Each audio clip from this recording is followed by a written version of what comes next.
За гişүүдтэй харамын төргийа.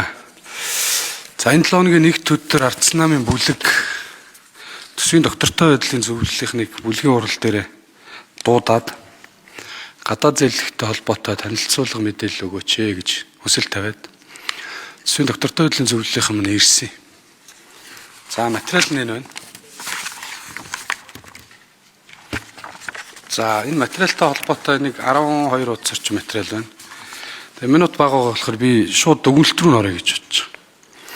За дүгнэлтэн дээр хоёрхан зүйл заалтын эхлээ уншиж үзүүлье.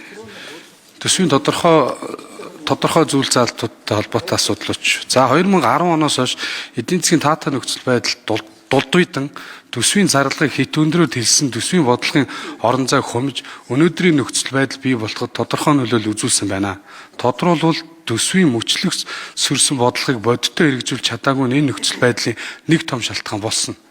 За хоёрт нь энэхүү хууль батлагдвал төсвийн тогтолцоо эргэцүү орчин томоохон сөрөг нөлөө үзүүлэх бөгөөд хоёр төсөвтэй болох. Төсвийн алдагдлыг төсвийн доктортой байдлын тухай хуулийн хүрээний хязгаарлалтаас гаргах, дунд хугацааны төсвийн хүрээний мэдээллийн бодлогын ач холбогдол сулруулах зэрэг үр дагавар гаргахаар байна гэж. За ингээд сангийн ам. Энэ дүгнэлттэй танилцсан уу? Төсвийн доктортой байдлын зөвлөлийн өгөөд байгаа зөвлөмжийг авч ажиллах гэж байгаа юм уу? Авахгүй муухарлж ажиллаад цаашдаа гарах үр дагаврыг та манай сангийн ам эдийн засгийн яамныхан хариуцж чадах уу гэдэг асуулт. За дараагийнх нь зөвлөмж. За би бас нэгийг л уншиж өгье. Минут бага байна. Хөгжлийн болон эдийн засгийн үр ашигтай төслүүдийг хөгжлийн банк зэрэг бусад институцийн орон зайг ашиглаж хэрэгжүүлэх нөхцөлийг бүрдүүлэх гэж. Тэгээ ийм боломж бололцоо байна уу байхгүй сангийн амынхаа?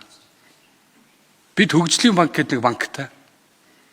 Хөгжүүлээгээ төсөл хөтөлбөр оруулж ирээд явуулах гэхээр явж өгдөг. Хийж хэрэгжүүлэх гэхээр бодлогоор дэмждэг. Бүх юм төр мэдэх ёстой. Төрийн өмчт компани байх ёстой гэдэг ийм агуулгаар цаашаа явах юм. Төр иргэдтэй ээлтэй аж ахуйн нэгжийнхээ эдийн засгийн боломжийг олгосон ийм шийдвэрүүдээ гаргаад бодлогын шийдвэрүүдээ гаргаад явах ёстой. Хууль эрх зүйн орчингоор нээж өгөл явах ёстой. Тэгэхэд өнөөдөр төрийн өмчийн компаниуд чинь хэдэн мянгаар орг нэмэгдсэн. Бүх эрх мэдлийг төр авцсан. Сайд дарга болж иж ямар нэгэн тушаал шийдвэр гаргаж тэнд ажил явуулдаг. Хамгийн том ажил олгогч төр болсон. 226 мянга байсан. За нэг амтарсан засгийн үед нэг 9 бууруулсан л баг. За ингээд цаашдаа ингээд явуудах нь энэ Монгол улсын энэ эдийн засгийн нөхцөл байдалд одоо ер нь зөв үр дагавар авчрах юм уу? Буруу сөрөг үр дагавар авчрах юм уу? Сангийн яамныхаа нэг олон жил одоо Монгол улсын сан хөмөргийг барьж исэн хүмүүс нэг тодорхой хариулаад өгчөөр. За Алтан ширээтийн газар нутгийн үйлдвэрийн алтан цэцэг захирал байна. За би ажил төрчдийн бодлогын байнгын оронд ажлын секторт ажилласан. Танаа дээр очиж үзсэн. Явж байгаа ажлууд бол байна. Явахгүй дээрэмдүүлж тонуулж байгаа ажлууд ч зөндөө байгаа. За энэ орлого гэхэд яг үр өгөөж өгч чадах уу? Нөөц хаавсан тамсгаас доронтоос наашаа шугам болоод татсан өргөх станцуудын тоногл хэрэглэл нь хулгайд алдагдаад дуусч ирсэн. Энэ үйлдвэрлэж чадах уу? Бүтээгдэхүүн гарч чадах уу?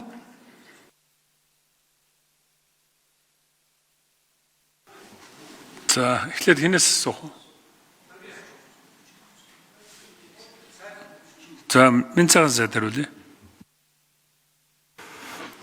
За очроод гişүнээ асуулт нэрвэлээ. Тэгэхээр төсвийн доктортой байдлын зөвлөмжийг уншсаа. За жишээлбэл төсвийн доктортой байдлын зөвлөмж бол зарлагыг дотоодын нийт бүтээгдэхүүний 25% байх ёстой зөвлөдөг. За энэ тооцоогоор бол одоогийн 32 их найд 7 их найдар буурна. 25 их найд болох ийм ёстой зөвлөмж байна. Одоо явж байгаа урсгал зардал 24.9 байна. Тэгэхээр биднэрт бол одоо шийдлээ хүлээж байгаа маш олон асуудлууд байгаа гэдгийг та бас надад илүүлэлтгүй мэдж байгаа. Хоёр төсөвтэй болохгүй тулд хуулийн зохицуултыг бид нар хийж өгсөн байгаа. Гадаад зээлийн ашиглалтан дээр нь дунд хугацааны төсвийн хүрээний мэдгдэр одоо батлагдсан нэгдсэн төсвийн нийт зарлагын дээд хэмжээ болон нэгдсэн төсвийн тэнцвэржүүлсэн тэнцлийн алдагдлын хэмжээ энэ хуулийн 2-1 заасан төслийн гадаад зээлийн тухайн жилийн ажилтны зардлаар нэмэгдэж болох бөгөөд нэмэгдсэн дүн дээр хязгаарт хамаарахгүй гэж оруулж гисэн. За нөгөө залт нь бол тухайн жилийн төсвийн тухай хуулиар баталсан гадаад зээл тусламжаас санхүүжих зардал нь энэ хуулийн 2-1 заасан төслийн гадаад зээлийн ашиглалаар зардлаар нэмэгдэж болно гэж зааж гисэн байна. За хөгжлийн банктай холбоотой асуудал төр бол дунд хугацаанд бол бид нар хөгжлийн банкаар дамжуулаад явж болно. Одоо байгаа зээл төслүүд бол бүгдээрээ Монгол Улсын засгийн газарт өгсөн нэг хөнгөлтөө болон хөнгөлттэй зээлүүд тэгээд тусламжууд явж байгаа. А цаашдаа бид нар одоо дунд хугацаанд олон улсын байгууллагатай ер нь бол энэ талаар уулзалт хийж байгаа. Яагаад тэгэхээр бид нар цаашдаа арилжааны хүүтэй зээл авах нэ Монгол улс. А тийм учраас хөгжлийн банкны балансыг сайжруулах, засаглалыг сайжруулах. За тэгээд үүний дараа одоо нэг засаглалаас гадна хөгжлийн банкаа бид нэр олон улсын тэр тавиад байгаа, донор байгууллагын тавиад байгаа хууль эрх зүйн орчинд нь нийцүүлж өгөх хэрэгтэй байна. А энэс цаашаа бид нар нэгэнд арилжааны хүүтэй зээл авах юм чинь хөгжлийн банкаараа дамжуулаад засгийн газар баталгаа гаргаад энэ гадаад зээлүүдээ хөгжлийн банкн дээр эдийн нийгмийн эдийн засгт ашигтай төслүүдээр нэрэмблээд зээлээ аваад явах боломж байгаа. За тэр алтан ширээгийн асуудлаа та хариулж байгаа.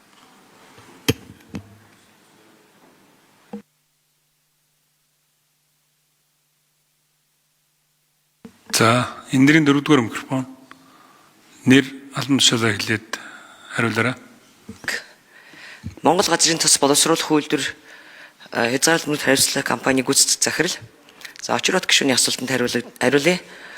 Газрын Дорногов аймгийн Алтан ширээ сумын нутагт баригдаж буй газрын тус боловсруулах үйлдвэр болон түүхий тус дамжуулах хоолойн тоног төхөөрөмжийн инженерчлэл, худалдан авалт, тээвэрлэлт, барилга ухсралт энэ бүх үе шат бол энэ үйлдвэрийн төслийг хэрэгжүүлэгч хяналт тавьдаг төслийн менежментийн зөвлөх, зураг төсөл зохиогч, зураг төслийн хяналт, санхүүжүүлэгч, байгууллага, салбарын яамдуудын хараа хяналтанд ор энэ бүх үе шаттайгаар одоо зураг төслийн зохиож, үйлдвэрлэгдэж, худалдан авалт хийгдэж, тоног төхөөрөмж өгсөрөгддөг учраас энд бол тийм тоног төхөөрөмжийн алдагдсан, тоногдсон гэсэн асуудал бол байхгүй.